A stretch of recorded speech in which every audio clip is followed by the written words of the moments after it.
सड़क दुर्घटन चलीगला यात्रा कलाकार गुरुपृष्ठी जीवन। एक दुखद खबर समस्त यात्रानुष्ठान कलाकार मान सहित समस्त यात्रा दर्शक मान मन आनी दुख उपरे दुख।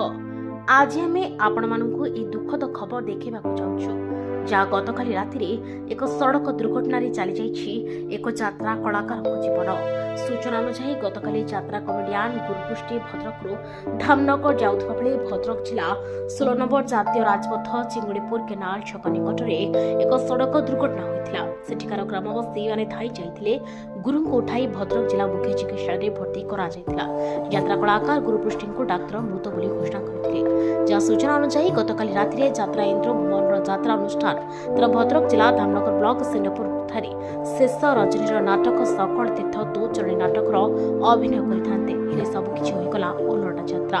कलाकार गुरुपृष्ठी मृतदेह शवविच्छेद भद्रक जिला मुख्य चिकित्सालय को पठाई घटनार अधिक तदंत आरंभ कर सूचना मिली। सड़क दुर्घटन मृत्युवरण कर यात्रा कलाकार गुरुपृष्ठी अन्य कलाकार मैंने कौन सूत्रु खबर पाई भद्रक जिला मुख्य चिकित्सालय पहुंची शेष दर्शन कर देखा मिली। भद्रक शिशिर कुमार सिंह रिपोर्ट सृष्टि न्यूज।